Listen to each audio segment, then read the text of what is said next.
Hey guys, Mr. Gucci here. We're going to talk a little bit about today's lesson, percent composition. Now, you might recall that what we talked about in our last class was that every compound has a percent composition breakdown of all of its elements. And in most cases, every compound has a unique percent composition. Unless you have two compounds that have the exact same chemical formula, maybe they're just rearranged differently, and that does happen.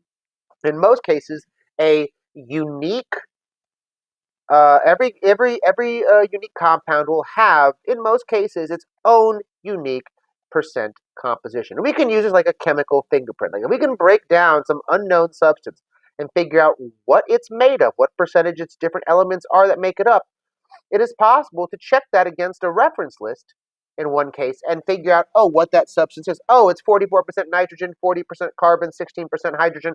I don't know. Maybe this is like silly putty. Like, oh, this is the chemical breakdown of silly putty. Okay?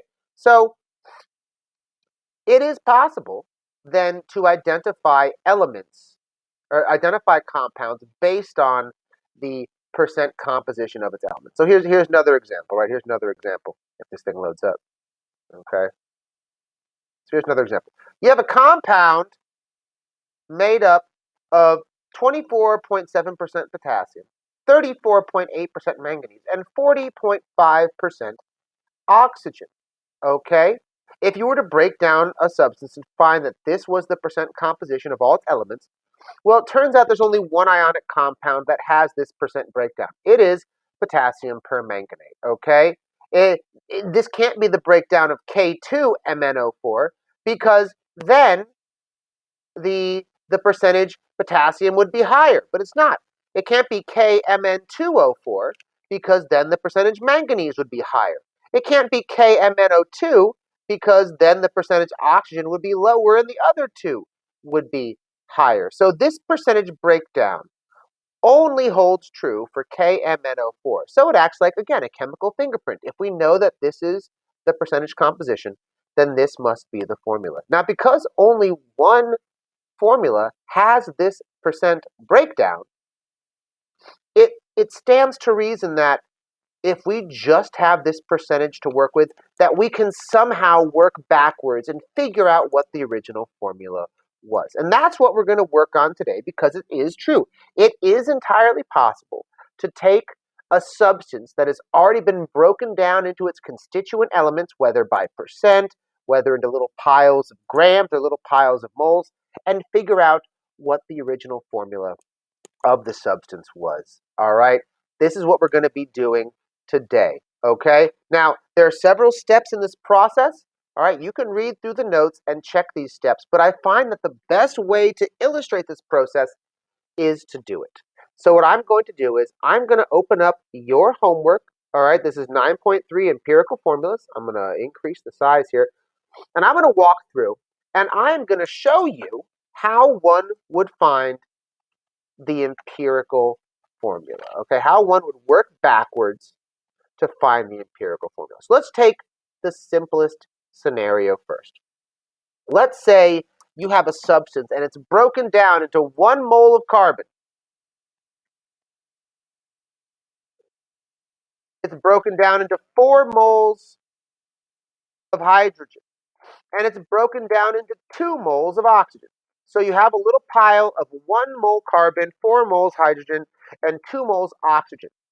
What was the original formula, the empirical formula? Well, in this case, it's a ratio. Remember, mole is just a number, like a dozen or gross or something like that.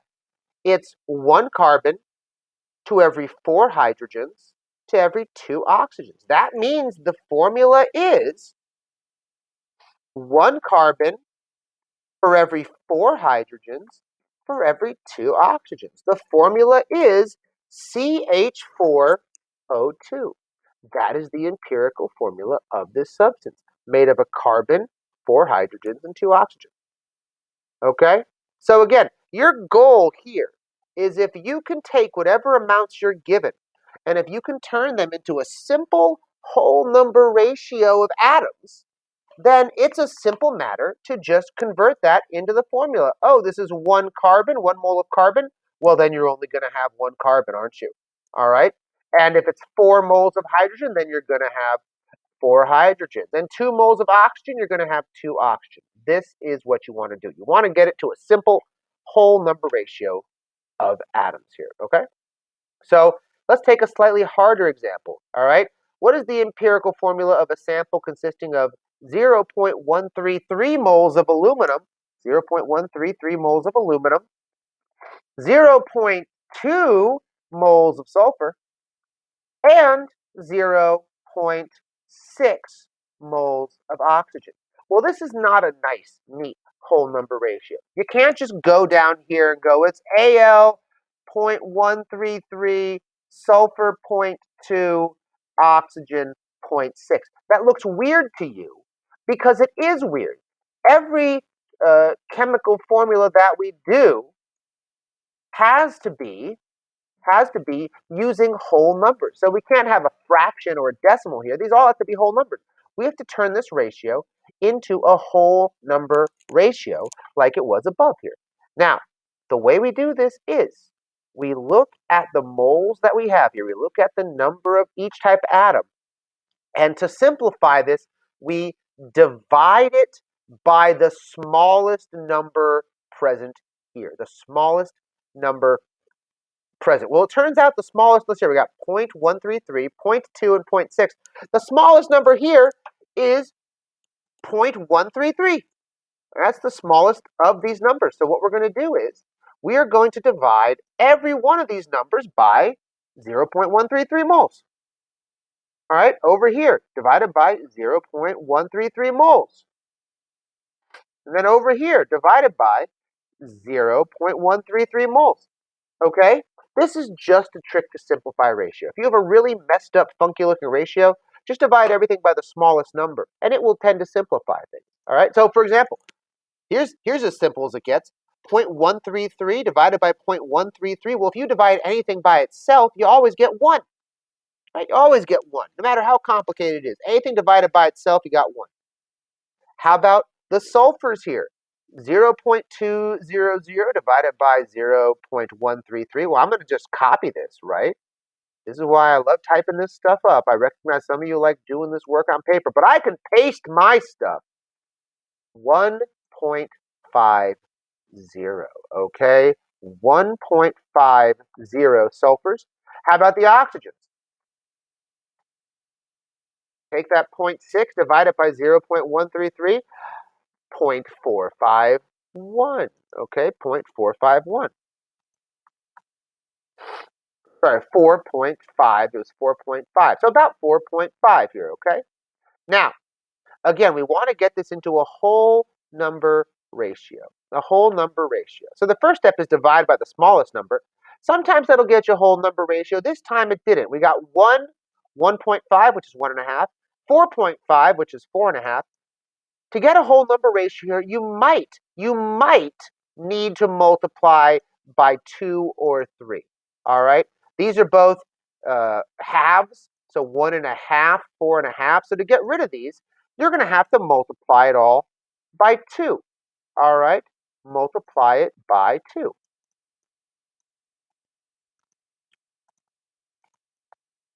All right? Again, our goal here is just to simplify this, Well, 1 times 2 is 2. All right? 1.5 times 2 is 3. And 4.5 times 2 is 9. All right? So what we got here is a whole number ratio, 2 to 3 to 9. All right? Once we have a simple whole number ratio of moles, from that we can write the empirical formula. Okay? So in this case, we have Al2, S3, right? Because we got 2 aluminums, 3 sulfurs, O9, 9 oxygens. Okay, so this right here is the empirical formula, Al2S3O9. Now you might be like, that looks like a weird formula. What? I've never seen something with like 2 and then 3 and then 9. Well, all right, if you're wondering, all right, while this answer is acceptable, there's an even more correct answer, and it's actually this. All right? Actually, the more correct answer would be here, shift there. This is actually Al2SO3 3. This is actually aluminum sulfite, okay? Now, this is correct if you can see that, oh, in fact, this would be the answer. This is the correct answer. It's a polyatomic. Hope I got to pause this. Do I have to? Okay, we're back. Someone parked their car where they weren't supposed to park it. If anyone owns a blue Toyota Highlander, you done parked in the wrong spot. So this right here, this is an acceptable answer. This is a good empirical formula, okay? You took a weird mole ratio, you converted it into a whole number ratio that we can use to write the formula. 2 aluminums for every 3 sulfurs for every 9 oxygens. Al2S3O9, okay? Now let's take it a step further. In this next scenario, I don't even give you mole ratios. I give you masses, 29.84 grams of sodium, 67.49 grams of chromium, all right, 72.67 grams of oxygen. Now, like I've said before, in chemistry, you can't do any serious calculations, chemical calculations in grams. You have got to convert these guys into moles. And you do that by dividing each element by its molar mass. This is the one that you get on the periodic table. All right, so we want to convert sodium from grams into moles. We have to divide by its molar mass. Let's find sodium on the periodic table. Sodium, here it is, 22.99. So 29.84 divided by 22.99 grams per mole. Once again, guys, this is why I love doing this typed up. I just paste this in Google. 1.297, so 1.30, okay? So what's the number of moles here? 1.30 moles. How about the chromium? All right, we want to get out of grams into moles, so we have to divide by its molar mass. Once again, I go to the periodic table here. I look up chromium, 51.996. That's 52.00. All right, 52.00 grams per mole. Now, highlight this. All right, I'm just going to copy it, put it into Google. All right, this isn't cheating. This is doing what you do on your calculator anyways. It's like the same thing, 1.29788, so 1.30. And you might be like, Mr. Gucci, is that a typo? I messed up. I got the same thing for both these. No, you didn't mess up. All right. What this is saying is that when you get the final formula, the number of sodium atoms and the number of chromium atoms are going to be the same. They are going to be the same in the formula. Okay, so you did not mess up. That's fine. Next, we have oxygen, which I'll look it up. But at this point, you should know that oxygen, 15.999, rounded, that's 16.00 grams per mole. 16.00 grams per mole. Okay, going to highlight, bam, going to paste. All right, so I got 4.479, so 4.48. Okay, 4.48 moles. Okay, okay, guys. So let's see here. So we got 1.3 moles. We've got 1.30 moles. We've got 4.48 moles. Let me make sure I typed this up correctly. Oh, wait a second. It should be 72.67. I knew it sounded different than because I did this in class before. It should be 72.67. So if you've been watching this like screaming at me, it's the wrong number, Mr. Gucci. Well, thank you. Okay, yeah. 4.54. Tough. 4.54 moles. All right, 4.54. Be like, that doesn't seem like that big of a difference. Trust me. The fact that this is a multi-step problem, if you make a little tiny mistake on step 1, it's going to carry through and compound and compound and compound like a snowball. And at the end, you're not going to sure where you were supposed to be because it doesn't seem like it lines up. All right, so we got a mole ratio. This is not simplified, okay? This is not a simplified mole ratio. You want a simple whole number mole ratio, so what do? We divide every number by the smallest number here. And the smallest number here is 1.3, 1.3, 4.5. The smallest one is 1.3, 1.3 moles. All right, divided by 1.3 moles. Okay, over here, divided by 1.3 moles. Okay, good so far? Well, these two are easy. 1.3 divided by 1.3 is 1. 1.3 divided by 1.3, also 1.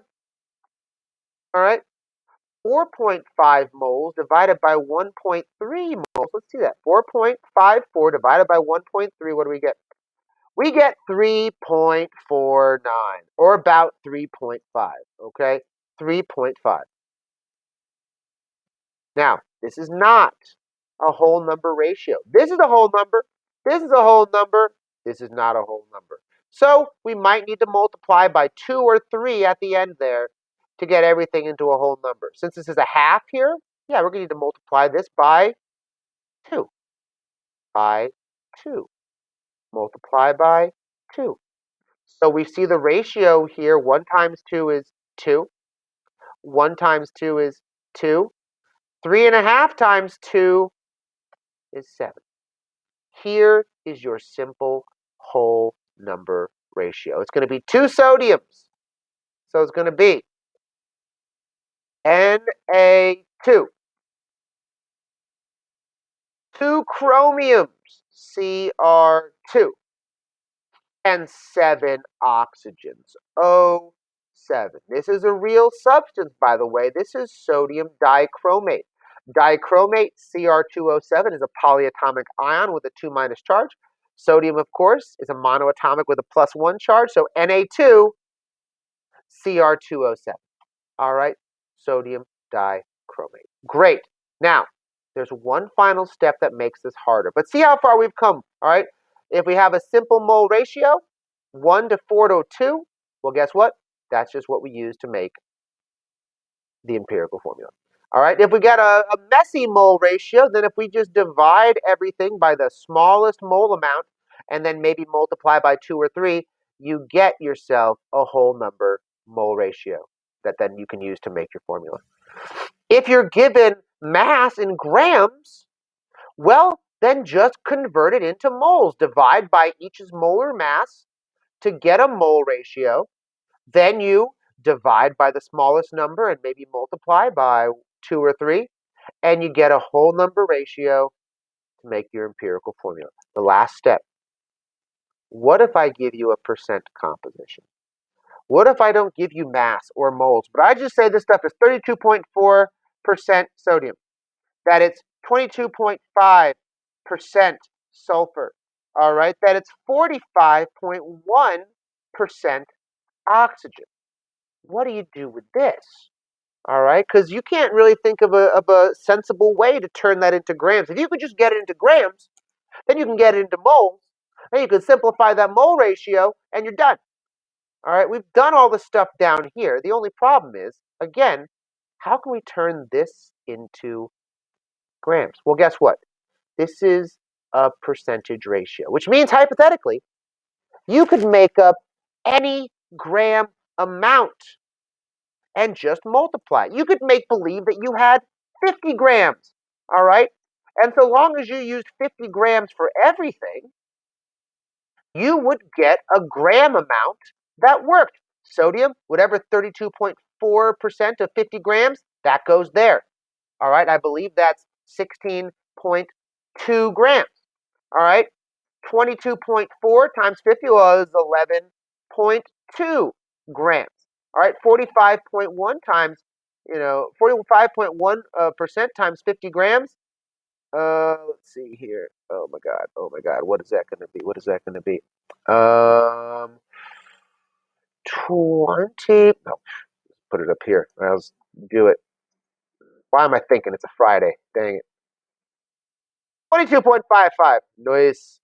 All right, so 22.55. All right, and you know what? If you carried through with these masses, if you converted them into moles and then simplified that mole ratio, it would work. All right, it would work if you used 50 grams. It would work if you used 40 grams across the board. It would work if you used 100 grams. It would work if you used 1,000 grams. It would work if you used some, 45.6, or, if you use some random number of grams, but you did it across the board, whatever number you choose, you'll get some mass that you convert to moles that you come up with a whole number ratio, it will work. So because any mass would work here, because any mass would work in this calculation, why not just choose the easiest one? All right. And this is something they do in mathematics, right? Like sometimes you have to test a problem to see if you think you got it right. Okay. And then the easiest thing to do is just choose an easy number. Well, you know what the easiest number is? 100 grams. 100 grams is the easiest number. So we're just going to take these percentages and we're going to multiply them all by 100 grams. Right? Why? Why is this the easiest? Well, 32.4% of 100 grams is 32.4 grams. 22.4% of 100 grams is 22.4 grams. 45.1% of 100 grams is 45.1 grams. Yeah, 100 grams is the easiest way to convert out a percent. Basically, what you end up just doing, you just end up deleting the percent symbol and just replacing it with grams. When I would do this with kids in previous years, I would see their work. I'd give them a percent composition, and their first step is they would just, cross out the percent symbol and just replace it with grams and then move on forward. It's like this step doesn't even exist. You just turn those percents into grams because you're pretending you have 100 grams. All right? Now you have masses, all right? And so what do? We have got to convert these masses into moles by dividing their molar mass. Sodium, 32.4 grams divided by the molar mass. Now, periodic table, sodium, 22.99. Let's see what we get. 32.4 grams divided by 22.99 grams per mole, we get 1.41. 1.41 moles, all right? 1.41 moles. Great. Okay. 22.4 grams of sulfur. So let's divide by the molar mass of sulfur. Sulfur, sulfur, sulfur, sulfur. 32.06. 32.06. So I'm going to divide this by 32.06 grams per mole. Then I'm going to plug it into the calculator. Thanks, Google. All right. 0.6986. All right. So this is going to be 0.699. All right.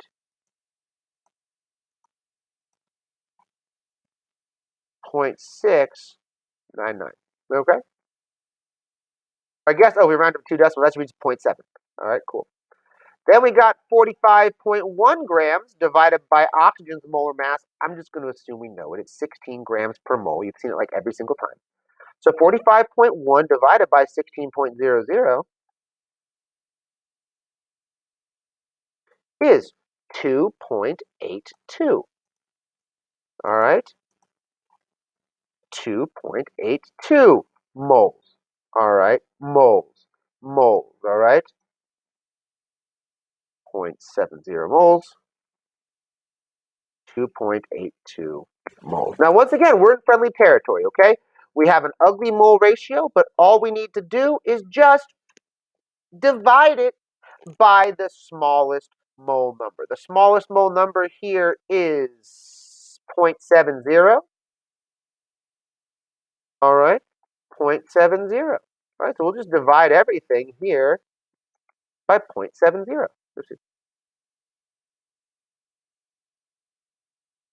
What does that get us? Well, the easiest one, 0.70 divided by 0.70 is just 1. Divide any number by itself and it's just 1. 1.4 divided by 7.0, what is that? It's about 2.